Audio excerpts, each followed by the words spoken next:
Ladies and gentlemen, it is my pleasure to introduce to you our next speaker to discuss on the topic concentration of major air pollutants during lockdown due to COVID-19 pandemic in Southeast Asia in the person of Professor Dr. Mohd Latif. Dr. Talib, the floor is yours.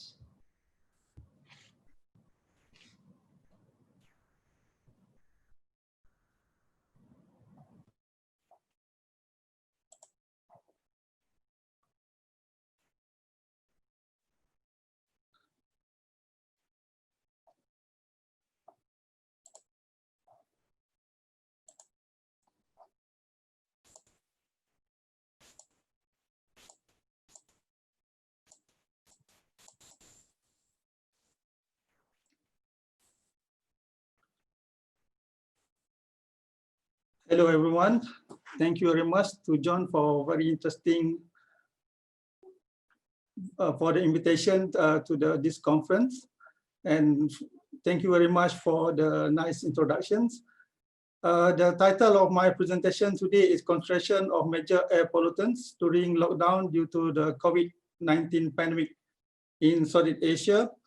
My name is Muhammad Talib Latif. Call me Talib actually. I'm from University Kebangsaan Malaysia. With me, there are several other researchers from different institutes. I'm from University Kebangsaan Malaysia. There are researchers from University Technology Malaysia, University of Wollongong, Australia, and National Observatory Athens in Greece.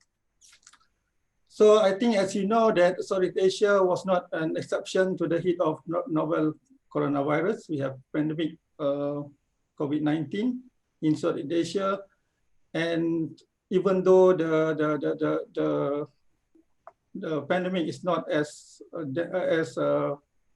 dangerous or not as bad as in Europe and United States, but we are very concerned in terms of the pandemic because it affects the human health.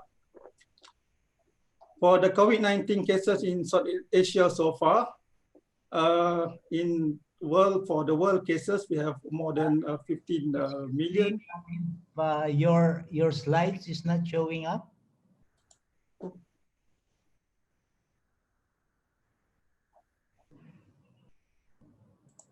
tried to. You see my slide? Yeah, it's now showing up. Thank you. Okay, I'm so sorry. Okay, the world population, we have more than 15 million. So far, you can see that in Philippines, there are 76,000 cases, for example. The number of deaths is more than 1,800. And the number of cases per million is about 729. In Malaysia, we have 8,000 cases. The number of cases per million is 284. So far, we have 123 deaths. In Philippines, we have 1,879 deaths. In Indonesia, also, we have 95,000 cases with more than 4,600 deaths. And this is from 25 July 2020. So far, when we have a pandemic, we have a lockdown in Southeast Asia. This one also I get from the internet. I found that several countries actually started their lockdown from the 2nd or 3rd week of March. We can see that, for example, in Indonesia, they start in 15 March. In Malaysia, 18 March. Philippines start 16 March. And other countries a bit late. For example, Myanmar in 18 April. And there are 2 countries actually not even start or not even did the lockdown. For example, Brunei and also Laos. Some countries actually conducted a full lockdown, the other is a partial lockdown. So as we know that the lockdown actually give a good impact on air pollution, even though pandemic actually cause a very dangerous effect to human being. As a result of lockdown and disruption in human and industrial activities, numerous countries around the world has significant reduction on air pollution, especially on the concentration of nitrogen dioxide. You can see over here in India, can see a blue sky. Even in Malaysia, we have a very good blue sky during the lockdown. So objective of our study is to investigate the effect of lockdown measures on air quality in the Southeast Asia region using satellite remote sensing, and to determine the changes of air pollutant from ground-based measurement with special focus on Malaysia.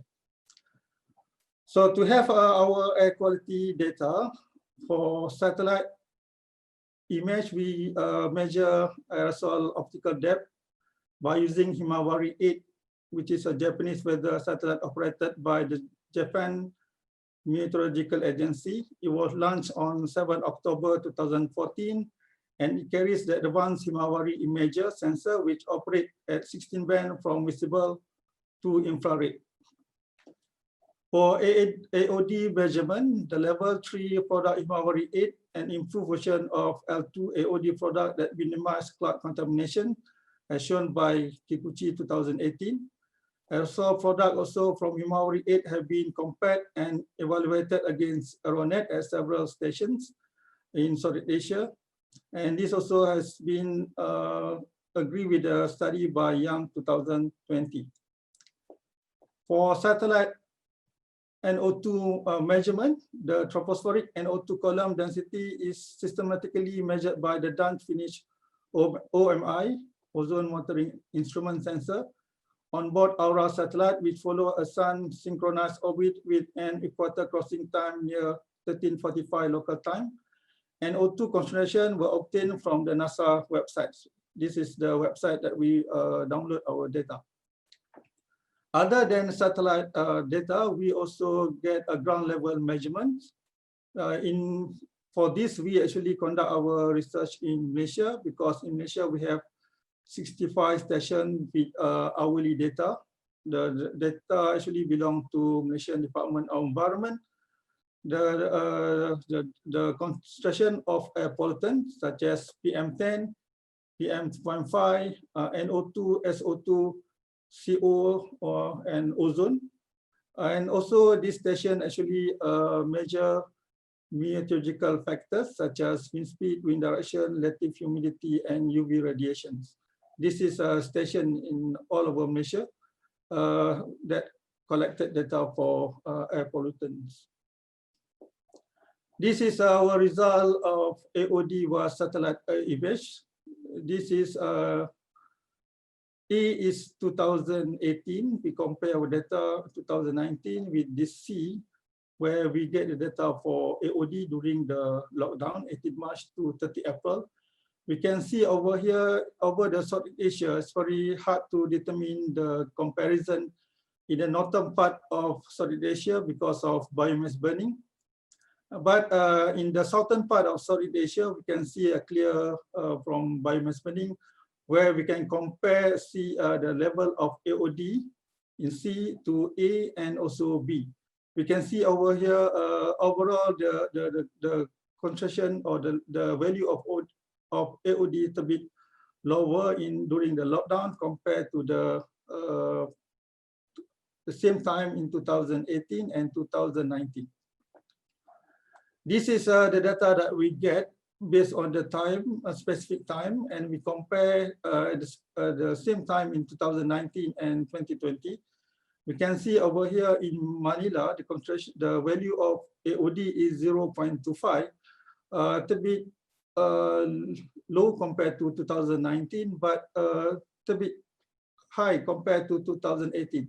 We can see from the image there was indicator of biomass burning a little bit that influenced the value of AOD. But for the area in the southern part of Southeast Asia, we can see clearly the reduction of AOD value, for example, in Kuala Lumpur, 0.17, Brunei, and also Singapore. But it's very hard for us to differentiate the AOD value in area like Bangkok and Vientiane, Laos, because of biomass burning. You can see the red and red color, or yellow and red color in the image. This is AOD measurement satellite. Actually, it's very hard to differentiate the image between the result in 2020 compared to 2019 and 2018.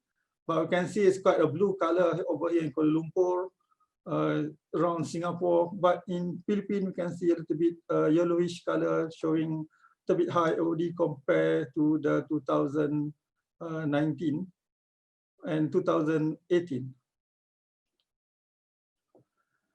So the AOD measurement, we are satellite in Malaysia because we have data in Malaysia. We found that in the industrial areas, urban and suburban and rural areas, we found all of them show a lower AOD value compared to 2018 and 2019. So the lockdown in Malaysia show that the concentration of particulate matter, as indicated by AOD, is going down. So this is NO2 via satellite image. This is in March, A. B is in April. We can see that the bluish color in April means that this is comparison on the data in 2020 compared to the average of 2015 to 2019. The yellow color means the reduction because of negative reductions. You can see there are many blue color within the city center in Southeast Asia. So for the quantitative value, you can see that over here there were reductions of NO2 concentration based on the column NO2 column concentrations. You can see over here the level of NO2, for example, the reductions, the percentage of reductions in Kuala Lumpur is about negative 33%, and April in negative 27%. And we can see over here in Manila, for example, in negative 31 and negative 34. And we can see that the reduction is all over the Southeast Asia, except for the northern part of Southeast Asia. For example, here is Vientiane and also Ho Chi Minh City, where we had a biomass burning episode at that particular time. So I also compare our data with the Sentinel-5P satellite data study by Suarez and Milivirta 2020. We can see here, this one is in 2019, and this one is 2020.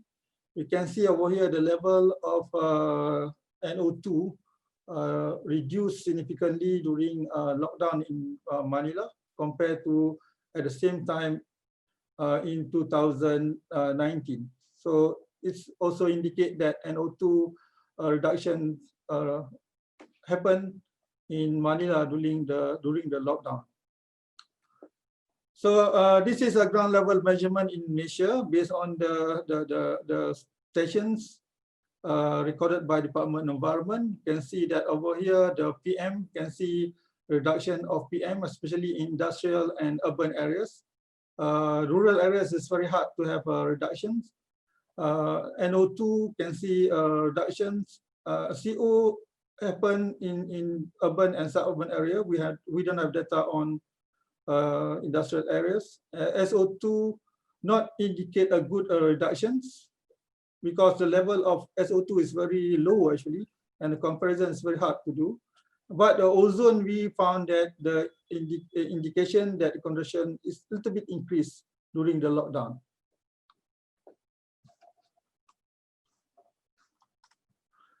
This is a ground level measurement for industrial and urban for PM10, PM2.5, and NO2. We can see that the blue color actually reduced during the lockdown. The blue color show the result in 2020. over here, and you can see the most reduced pollutant is NO2. You can see over here. After the lockdown, the concentration is far below the standard, as well as the result from 2018 and 2019. We also focus our work in the Klang Valley during the movement control order. We can see that in Klang Valley, we have six stations in Kuala Lumpur and surrounding area. We call it Kuala Lumpur Mega Urban Area. This year, in 2020 compared to 2019 and 2018, you can see that PM10, NO2 show very low during the lockdown, but not for O3 over here. O3 indicate a little bit increasing trend, as well as other stations. This is Putrajaya, our new capital, a new administrative area, show the ozone concentration a little bit high compared to the other pollutants. Also, in some part, PM also not very good indicator. The best indicator for the lockdown is NO2, mostly because of motor vehicles. This is other station outside the Kuala Lumpur. You can see over here, PM, the ozone actually also show the increasing trend. For other pollutant, especially PM, NO2 actually has a very good, again, a good indicator for the lockdown reductions of air pollutants, NO2, but ozone, again, outside the Kuala Lumpur show the increasing trend as well. So this is comparison at same period in terms of percentage. You can see that PM10 show to be have a good indicator of reductions.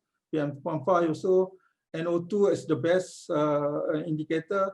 SO2 is mixed. For example, in station in Klang, for example, industrial area, we found that there is increasing trend of SO2 comparison between 2020 2019. In the Kuala Lumpur urban environment, we also found that in certain area, especially in the city center, the concentration of ozone is increased because of the chemistry of NOx and ozone precursors. This one, CO, also indicate a good reductions. So this is the station, the busiest station, the busiest area in Kuala Lumpur, Petaling Jaya. You can see that PM10, PM2.5, SO2 also indicate reductions. CO, NO2 also indicate reduction, the blue color. But ozone actually show the increasing trend. We found that ozone actually related to its precursor, ozone precursor. Ozone actually contribute by hydroxyl, peroxyl, HO2, RO2, and also give the oxygen single to NO2 that produce NO, and at last this O react with O2 becoming O3. But in the city center, usually the O3 actually titrate by NO. Because of NO is very low during the lockdown, this actually titration process is not a very good interact between NO and O3. So it give this O3 actually increase in the, particularly in the urban environment, in the city center. So this is ground level measurement in the Klang Valley. We see that this is for PM10, PM2.5. We can see the indication of reductions a little bit for PM. Ozone also increase a little bit for almost all stations. The one that show a very good reduction are NO2 again, and also CO. Because of, as mentioned, SO2 is very low, it's very hard to differentiate the comparison between the diurnal pattern during the lockdown and before lockdown. So far the conclusion for the study is the AOD value recorded during the lockdown in Southeast Asia in general reduced, except in the northern Southeast Asia region because of the biomass burning. NO2 level exhibited large reductions, around 27 to 34% during the COVID-19 period at most cities in Southeast Asia, except for Ho Chi Minh and Yangon due to the biomass burning episode. The reduction of NO2 level was strongly linked with the country's effort to restrict the movement of people within and across countries and control the industrial business activities. Surface O3 concentration in the city center shows increasing trend because of the chemistry of ozone and its precursor. So this is for further reading our group paper during the lockdown. Thank you very much. Thank you very much, Professor Talib, for that very interesting presentation. At least we have the positive side of the lockdown. Of course, it many of the other dimensions far outweighs the positive side. But nonetheless, this is an environmental aspects which is quite positive, that goes beyond many of the negative implications of COVID-19.